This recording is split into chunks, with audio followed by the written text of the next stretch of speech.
we as humans are so inclined to create success stories because they're just so narratively satisfying. But I feel like pretty much everybody is a work in progress story, no matter where they're at in their lives, their careers, anything. So, like, I feel like I definitely fit that. Like, I went through like a big calling process, and at the end I was like, okay, I'm done now. I know everything now. It's done. You have arrived. Exactly. And I remember that just like getting shaken around, especially once I got to Valpo. And I remember sitting in the Gloria Christi on the phone with my pastor being like, I thought I was done with this, and him just laughing at me. Because yeah, like like everyone is constantly going through like a self-discovery, self-reformation process, and no matter where you're at in your life, I don't think you're ever done with that.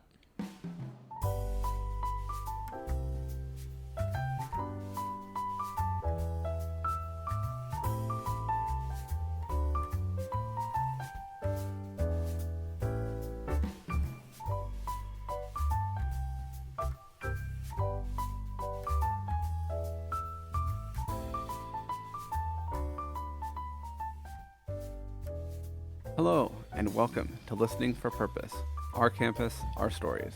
I'm your host, Simeon Klepak, and this season of the show, we're talking to people at Valpo about what inspires them and how they discern purpose in their lives. Today, my guest is Cam Haggett, a freshman theology major and also part of the Lutheran Leaders organization. And Cam, my first question for you is very important. What can you tell me about your shirt? What's the story behind that? Oh, there's a pretty good story actually. So this is a shirt from All Places Together, which is it's a very interesting ministry done by the Virginia Synod. Virginia's my home state. Basically, it is a completely online ministry, so there's no physical church. There's a big emphasis on supporting the queer community through the church and stuff of that nature. So this shirt has their slogan on it: God loves you wherever, whoever, however you are. And I've just always found that slogan really meaningful. That's awesome. Yeah, it's I always appreciate it when like church groups can have creative shirts instead of just like, this is our name and our logo, you know? Right, it's also just a pretty shirt. I think it's a cute shirt. Yeah, it's a nice color. Yeah. That's awesome. All right. So before we get into the meat of our conversation today, I want to give you the chance to tell the people at home a little bit more about yourself. So the way we kind of frame the questions for our guests is we want to ask 3 questions. Where are you? How did you get here? And where are you going? And you can take that in terms of your academic career, your how you think about what's going on in your life, physical, mental, spiritual, relationships, whatever matters to you that you want to share with the people who are listening.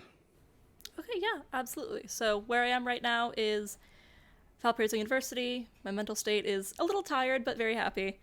How I got here, I am from Virginia. Literally, I drove 10 hours to get here, but more metaphorically, I guess. I found Valpo because I had a friend who graduated from here last year, and she just raved about it, so it caused me to look into the school a little bit more. I applied for some scholarships, got most of them, and through touring and through getting some scholarships, I was just really drawn to the school. And what was the last part? Where are you going? Oh, where am I going? Oof, that's a hard one. In a perfect world, going to seminary after I'm done with undergrad, but after this, I'm probably going back to my dorm and taking a nap. So That's a good activity for a Monday afternoon. it is, especially a rainy one. I know. Yeah. What days like this, you're like, ugh, just saps the energy. You know what I mean? I know, right? Yeah. So what? So you said you grew up in Virginia. Valpo is not very close to Virginia. What like put us on the radar? It is not. So I actually grew up in Cleveland, so I But was Virginia's kind gotcha. of aware of Valpo, and then I moved to Virginia when I was a little bit older. Part of it was when I was would have been the summer after 10th grade. I attended Lutheran Summer Music at Valpo, and I loved the campus. I loved like all of the buildings that I was in. It was really awesome. But then I completely put it out of my mind for like the next 2 years. And then it was midway through senior year, right around December, and I was in the car with my dad driving to Washington, D.C. from Virginia, and we were talking about colleges. And at this point, I had applied and maybe even committed to Roanoke College, which is this Mm-hmm. tiny little school in Roanoke, Virginia. And we were talking, and my dad was like, I really think you should apply other places. And I was like, yeah, whatever, okay. But then we kept talking, and I was like, you know what, you're right, I'll explore a little bit more. So I applied to Valpo, and at the time, I was like, you know what, this is never actually gonna happen. I'm just applying for fun, there's no application fee, who cares? And then I applied for the Lutheran Leader Scholarship, and I applied for some other stuff. And as I started doing this thing where, like, late at night I would be scrolling through the Valpo website, just like learning about programs, and I was like, oh, this probably means something, doesn't it? And then my application was accepted. I got accepted to some scholarship programs, and yeah, I mean, I guess that's how I ended up here. That's awesome. It's that you appreciate a strong university website. Listen up, marketing team. You're doing a great job if you're keeping people up scrolling at night. Yep, that's how you got me. You're beating TikTok with that entertainment. Um, awesome. So this season of the show, we're diving into the things that inspire us. So each week, our guests bring something to the show to discuss, be that a book, a movie, a song, or a really, really great podcast, just like this one. Um, and I am so yeah, and so we're just curious to see what do people have to share, and what is it that inspires them or makes them think about purpose. So, Cam, what have you brought us to discuss today? So today I brought the book Pastrix by Nadia Bolz-Weber. Nadia Bolz-Weber is this iconic ELCA Lutheran pastor. She is very well known. She's spoken at a couple of national youth gatherings. I was kind of aware of her growing up because my mom attended the first youth gathering that she spoke at and found her just so impressive, so accomplished, and talked about her a lot growing up. I didn't read her book until I was quite a bit older because it is very profane, Mm, and I just felt this immediate connection to it. She talks a lot about how she got to being a pastor, and she had a very non-traditional path. She did not attend seminary until her late 30s. She was not really practicing Christianity for a lot of her early adulthood. She had some substance use issues, and I just love to hear from a pastor who isn't maybe what you picture. Like, she's heavily tattooed, she curses a lot, she's a woman, which for some people is a thing that makes her like a non-traditional pastor. yeah, that's awesome. So for those that haven't read the book or haven't maybe heard of Nadia Bolz-Weber and her story, could you give us a brief like summary of like what is the book, what does it talk about, and what's her story? I guess just in a little more detail. Yeah, absolutely. The book is formatted very interestingly. It's not a linear storytelling format. She says in her intro that she feels that her life hasn't really happened in a linear fashion, so she's not going to tell her story in a linear fashion. That's interesting. It is definitely a memoir, but she kind of goes, it's almost told in the form of vignettes, I would describe it, where it's just like little stories that summarize different important aspects of her life, but it's not, they don't happen in the order they happen in real life. So she alternates between stories from her life, her adulthood before she was a pastor, and then her adulthood while she was a pastor, just sort of back and forth, which can make it a little jarring to read, but if you're able to follow, it's a really enjoyable read. As far as her story goes, so she grew up in the Church of Christ, which is Hmm. a religious denomination, and did not have a particularly good experience in the church that she grew up in. She felt that they were very shame based, not very, like, didn't talk a lot about the love of Christ, mostly talked about, like, staying out of hell. They didn't do a lot of service work. They were more focused on the next thing. Like, they were so focused on heaven that they didn't pay much attention to where they were at now. And so she, somewhere around high school, I believe, kind of didn't, like, never was an atheist, never completely left the church, but sort of paid a lot less attention to it. She describes that in her earlier adulthood, she spends a lot of time with what she calls God's aunt, which is to say, like, spirituality and less strict ideas of religion, essentially.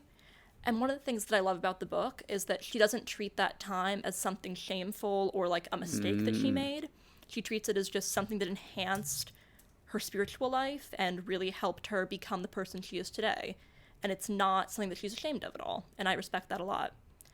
And then she had just a wild time for some of her life. Lots of drinking, lots of various behavior. And then she met a Lutheran seminarian who she would end up marrying. His name is Matthew, I believe. And Gotta watch out for those Lutheran seminarians. I know, right? They're terrifying. Yeah. So she meets Matthew, and they end up getting married pretty quickly. And basically, he brings her into the Lutheran church, and she attends the church that he is attending. And it's a very slow, it's not like she goes to one Sunday and suddenly, boom, she's Lutheran now. It's an incredibly slow process. She meets the pastor, really likes him. She starts to get acclimated to the church. She attends like adult confirmation and some stuff like that. And then interestingly, she reaches a point where she kind of loses all of that progress because she finds out that at the time, the pastor of the church, whose name I do not remember, is a gay man. And she finds out that he is not actually on the ELCA's roster because he is in a lifelong committed relationship with a man, but they are not married because they cannot legally be married. And because of that, the ELCA removed him from their rosters. And that makes her really begin to distrust the Lutheran Church. And she talks a lot about having to recover from like that experience and having to figure out kind of where she stands. There's this thing that her husband Matthew tells her, which is that the Lutheran Church isn't messed up enough to leave, but it's just messed up enough to stay. And that ends up being where she falls. So she goes through seminary, she gets ordained. She does seminary while having 2 very young kids, which is just, I can't even imagine that. I mean, I'm an undergrad with no kids, and I'm losing it all the time, so. Yeah, that's, I mean, having to take care of, like, 2 small humans would be just, like, crazy. Right, on top of, like, grad school, just so much work, so impressive. And then she ends up creating her own church, what is it called? The something... Saints and Sinners? Yeah, something for sinners and saints. House for Sinners? House, that's what it is. There it is, yeah. The House for All Sinners and Saints, which is, a very non-traditional ministry where it's not... Like, the people are not what you expect churchgoers to be. Some of them are homeless. A lot of them are queer. There's a lot of, like, variation of people. It's not... Like, the services are interesting. They do a lot of, like, non-traditional ministries. She describes in the book that on Thanksgiving, they will put together bagged lunches and take them to the stores and restaurants that are open on Thanksgiving with a little note that says, hey, it sucks that you have to work on Thanksgiving. Here's some food. Wow, that's awesome. Which is just such an awesome ministry. Like, not what you think of as a ministry, but absolutely is. Yeah, like meeting, like looking at like what is the actual need people have in this community? What can we do to meet that? Yes, absolutely. So she just has a career that is very interesting, that isn't what you think of as traditional ministry necessarily, but is still so impactful and so amazing. So she has one book before Pastrix that is not about herself. It's more of a research thing. Then she published Pastrix, and then Accidental Saints, and then she has a more recent book. But yeah, she's just had a very awesome career. And now I believe that she's working at the synod level in her state, I think. I might be wrong about that. Yeah, that's crazy to go from like just not even being like a like committed member of the church and being very like suspicious of like this authority to now being like very heavily involved in like this like regional ministry. That's really I mean, yeah, that's not a journey you see all the time. You know, a lot of people are like, oh, I'm in the church, and then I'm just going to be more in the church, and so it's I don't know. What do you think what do you think about having like that dynamic of having someone come in who like hasn't like who hasn't um like been grown within that structure and kind of coming in like as an outsider, I guess. Yeah. I don't know, because that sounds like that's kind of what she's doing in some ways, um, but kind of making it her own or something. I don't know. Can you elaborate a little more? Yeah, I honestly think it's so useful having someone who is not a person who, like, oh, they were born a Lutheran and now they're still a Lutheran and they never really. Like, obviously, those people are meaningful and valuable and can do great things. But I think there's a lot of.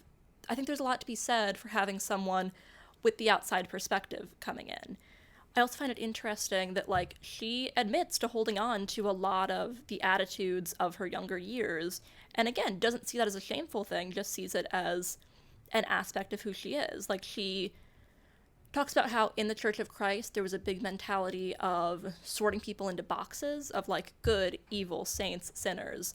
And she talks about how that's still a thing that she struggles with, where she will Mm-hmm. instinctively just like put people in groupings and then realize, no, wait, that's not great. And then try and stop doing that. But it's just so internalized, it can be hard to not do that as your first instinct. Yeah, that's awesome.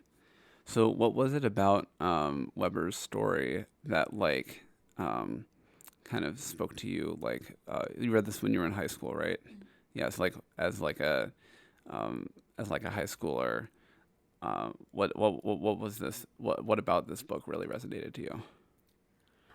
For one, her narrative voice is just so powerful. She is a spectacular writer, and she writes like I've read a fair number of religious books, and a lot of them, you gain a lot from it, but it's not necessarily a fun read. Her books are fun reads. They're really enjoyable, they're page turny. But as far as she's a person goes, I just found her story so inspiring of like overcoming not being what people picture when they picture a pastor and still managing to be wildly successful because I've also struggled with the idea, I've felt a call to ministry for a long time, but I've struggled with the idea of like, I see all these pastors and they're not really like me. Could I ever do that? So seeing someone who went through the same thing and did do that and did it just so much and so well is really inspiring. Yeah, like we kind of have this like archetype in our minds of what does it mean to be like an American pastor? It's like some guy with like straight hair and like a like button up shirt and stuff, or if you're a youth pastor you can wear like the like skinny jeans and a hoodie. But like that's that's not the kind of person that that's not the stereotype of the person that like that Nadia Bubbles Weber is, and that's not the kind of person that you are too. So I see that would be like I don't know, kind of sounds like it kind of challenge some of like the like boxes you've put yourself in or something, where Yeah, you're just like, oh, I feel the call toward this kind of like service, but that's not a thing that people like me do. But then like Nadia is someone who is not who's breaking in and doing that anyway. right. Is that right? Yeah, absolutely. I just feel like seeing someone being themselves and still doing ministry and like not in any way shrinking herself down to fit the mold of a minister. She's having the mold of a minister grow to fit her, and I just find that so powerful. Yeah, that's really interesting. Like you have those yeah, like the like you don't have like not like totally like changing your core identity, but saying, "Hey, like I can still do this job and I'm going to bring this like title or this role into like who I am." Is that what you're saying? Yeah, Yeah, absolutely. that's really interesting. I think what I because I was I read through the book. I skimmed through it this past weekend, and like you said, like her narrative voice like stands out very prominently. She's just like incredible writer, and it's really ve- like very bold in the way she speaks, and she's not afraid to like look at the like the hard parts of life. You know what I mean? And I like there's it's not a a sanitized account of like, oh, well, I didn't believe in Jesus, and then now I read this book, and now I do, and everything's great. It's like there's that. I appreciate that she kind of highlights that like continual like struggle and continual like, hey, like the parts of you that like think a certain way don't necessarily leave you very easily, you know. Right, absolutely. I don't know. Is that kind of process of like change while also like I get that like Nadia kind of grapples with this continuous change and like reformation. Is that something you've worked on in your own life, or like how is like I don't know. I'm interested in like whether you see that a part of her story mirrored in your experience. Yeah, absolutely. I mean, I think that we as humans are so inclined to create success stories because they're just so narratively satisfying, but I feel like pretty much everybody is a work in progress story, no matter where they're at in their lives, their careers, anything. So like I feel like I definitely fit that. Like I I went through like a big calling process, and at the end I was like, okay, I'm done now. I know everything now. It's done. You have arrived. Exactly. And I remember that just like getting shaken around, especially once I got to Valpo. And I remember sitting in the Gloria Christi on the phone with my pastor being like, I thought I was done with this, and him just laughing at me. Because yeah, like everyone is constantly going through like a self-discovery, self-reformation process, and no matter where you're at in your life, I don't think you're ever done with that. Yeah, like you were so ready to have it all figured out, and you're ready to have arrived, and then you got here, and you're like, oh wait, no, there's more. What? Yeah, that's awesome. We're gonna take a short break, and we'll be right back. The Institute for Leadership and Service offers students the opportunity to apply for the Calling and Purpose in Society CAPS Fellows program this upcoming year. Sophomores, juniors, and seniors from all majors and colleges are encouraged to apply. The CAPS program is more than just a summer internship. It is an in-depth opportunity for students to work among challenging and complex issues such as nonprofit organizations focused on environmental conservation, refugee resettlement, education, the role of the arts and the humanities, basic social services, and disaster relief. As an alumni of the CAPS program, the greatest part of the fellowship for me was meeting new people in new places. The environment offered plenty of collaboration, support, and laughter in a beautiful community. The CAPS application is open until January 13th, 2025. Keep an eye on our social media posts to consider over the holiday break. We hope to see you apply. Hello, and welcome back to Listening for Purpose. I'm speaking here with Cam Haggett, and we're talking all about Pastrix by Nadia Bowles-Weber. And I am interested in kind of the question of like ministry, because that's something that the book is about. Like, you know, Weber starts off in this kind of like ambiguous relationship with like the church, and then like becomes like more like kind of grows more connected to the church, and then until the point where she's running her own ministry in her own like parish. And so I'm interested in how did your the call to ministry in your life, how did that kind of start, and how did that evolve and grow over time? Ooh, so this is another way that I feel very connected to Nadia. She talks a lot in the book about how God kind of like dragged her kicking and screaming into her call. It was not a thing that she expected or wanted to hear particularly, but God knew what God wanted to happen and made it happen. So I feel very connected to that. I was positive for pretty much my entire high school career that I was going to do veterinary science. I was going to go to Virginia Tech. I was going to major in animal science. I was going to go to vet school, become a veterinarian, all that stuff. And I felt a call kind of at the same time as that, but one of those careers has a very clear set out path where you know exactly what's going to happen, and the other one doesn't so much. So I'm a big fan of like certainty and comfort. So I was like, okay, we can just push that to the side and it'll go away, right? That's how it works, right?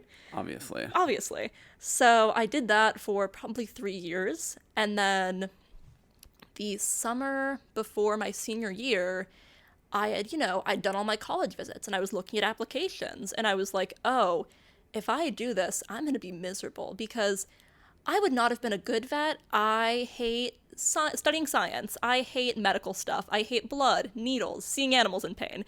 All the things that vets do. Yeah, that's most of the job. That is just most that of the stuff. job. Yeah. Yeah. I mean, I like the playing with puppies part, but that's about it. So I took like a good hard look in the mirror and I was like, okay, this is not going to work. You cannot, like, if you continue with this, it is not going to turn out well for you. So I made a complete heel turn. I was like, okay, hi God, I'll listen to you now. Sorry about that. And I spent a lot of like prayerful reflection time. I talked to a lot of pastors I knew. This revelation happened while at a church camp, so I was kind of surrounded by pastors. So basically anyone who would let me talk their ear off, I was sitting them down and being like, hey, how'd you end up where you are? And most pastors do love to talk, so they were actually pretty happy about this. So I heard a bunch of stories and basically came to realize that, like, oh, ministry can be a lot of things, but it's not as much of a shot in the dark as I was thinking. Like, there are paths to follow. It's not so scary. It's not so unknown. For me, a big thing was I kind of felt like ministry is a thing that generally runs in the family, which it sometimes does, but definitely not always. So for the longest time, I was like, well, I don't know anyone in my family who's ever been a pastor, so like being the first one would be so weird, right? But a lot of people are the first pastors in their families. It's not actually as uncommon as high school me thought. Yeah, that's interesting. Like that whole relationship with like the known and the unknown. Like most things that are really scary and intimidating are just things we don't know that much about, And like, it sounds like once you kind of had talked to some people and had like a better picture of like what this job actually entails and like what it actually means to like become a pastor, like that became a lot more like accessible in your mind, which that probably ties into like the whole family thing, because like if you're like, well, my father and his father before him, they did this and this and this, then that's how they became a pastor. Like they kind of that there you kind of have like the model for you, but there's no Reverend Haggett to like hand the reins to you or whatever. You had to figure it out on your own. Right, absolutely.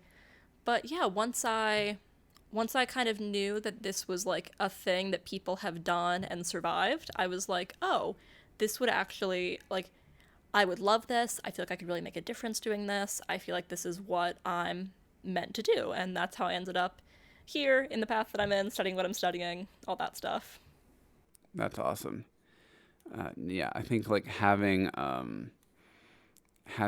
the like being able to see yourself in someone else's shoes like means a lot. I know that's something that I've done a lot for my my own discernment, is like talking to people and be like, how, like, wait, what do you actually do? I'm like, oh, I can do that.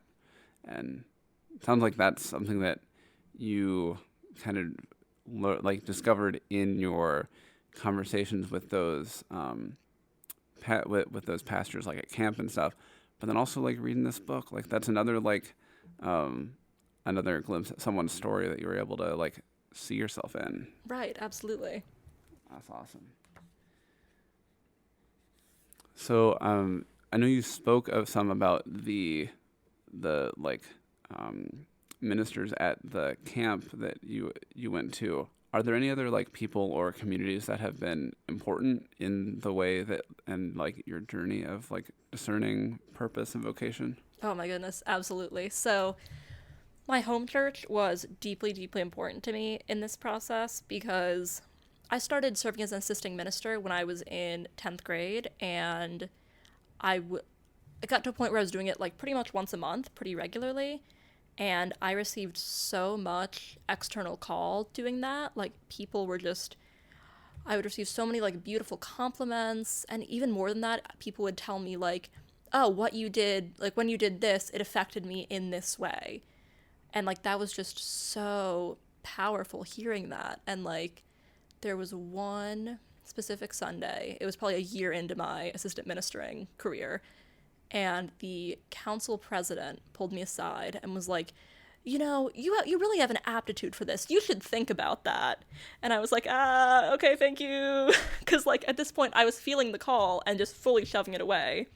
So hearing someone else see that this could be something that I could do, I was like, nope, okay, yep, thank you, very kind, go somewhere else.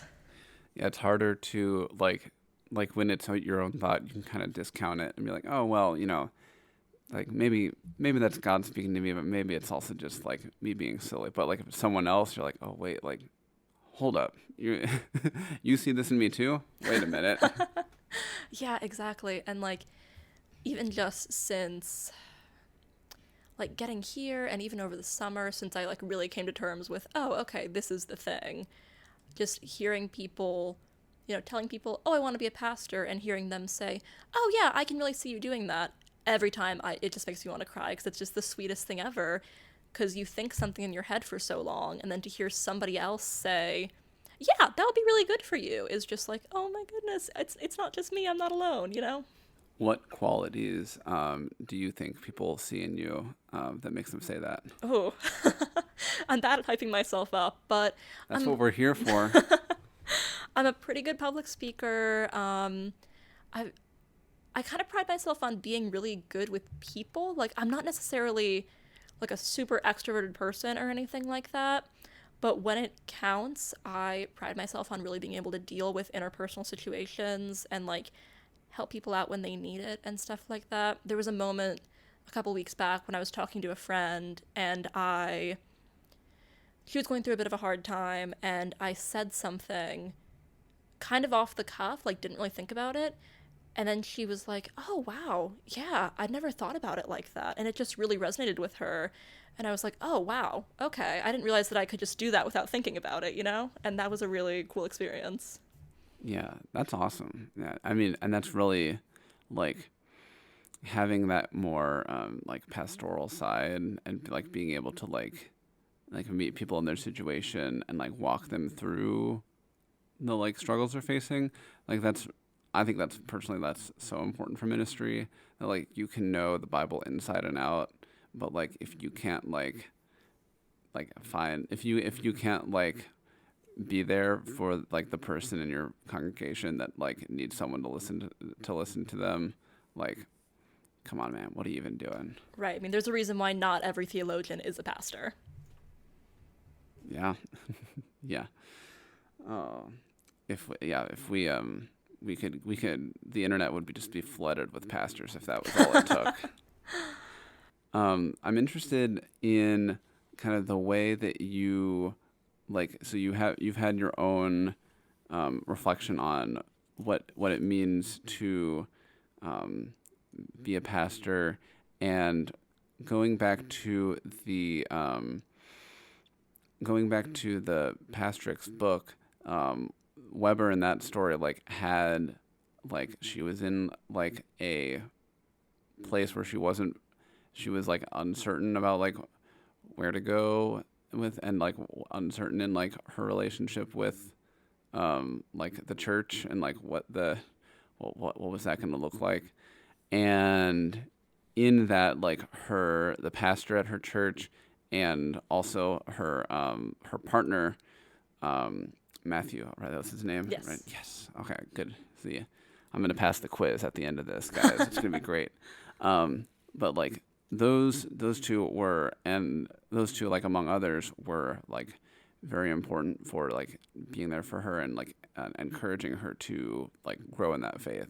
So, going from that, how do you see your role in the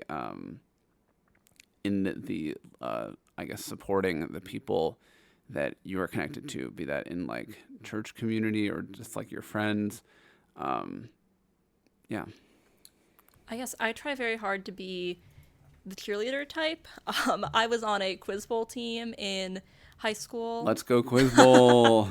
and we had one guy on the team who everyone called the cheerleader because he wasn't necessarily answering a bunch of questions, but he was the best emotional support. I kind of try and emulate him. His name is Bryce. Shout out Bryce. I kind of try and Shout out emulate Bryce. Bryce in like my day-to-day life because he really was like I pride myself on like I may not always know everything. I may not always be like the most skilled person in the group, but I think I'm pretty good at being able to just like be there and say what needs to be said and do what needs to be done. And even if it's not like I don't feel the need to be at the forefront, I'm happy to just be the cheerleader. Yeah, like you can kind of meet the needs of the situation and like not without having to necessarily like be the one that's like I'm in charge and we're doing this thing, but you're like, hey, this is what's going on, like this is what needs to happen, like I'll fill in here. Yeah, absolutely. Because like the cheerleaders, they're not on the field, but they're still an important part of the team, you know?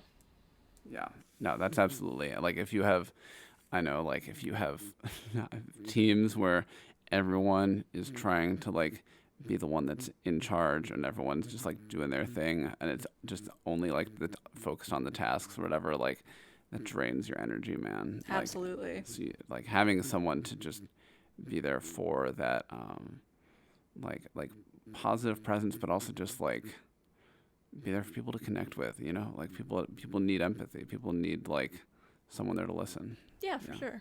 That's awesome. So yeah, as we wrap up, I'm curious, what is like one idea or nugget that you would give our listeners here at Valpo to encourage them as they discern purpose in their own life?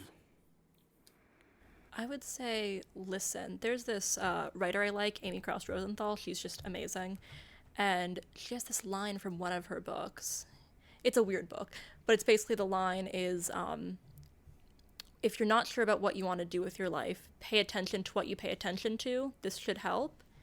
Like, I just think that listening and observing and not immediately taking action, just like being willing to be patient, which I am terrible at, and listen and think and just, because sometimes, I don't know, sometimes I get stuck in the trap of feeling like I'm only being productive or if I'm only moving forward if I am taking actions and doing things. But that's not really true. Like, thinking can be productive, waiting can be productive. Even if you are doing nothing, sometimes that is the most productive action in a scenario, especially when it comes to something like discernment, where sometimes you just have to, like, get all the information into your brain, let it simmer, and then see what pops out, you know? Yeah, I feel like it's sometimes like we're trying to make a soup, but we're just keep throwing more and more and more ingredients in, and at a certain point, like, you're not having soup anymore. Like, it's not actually doing anything.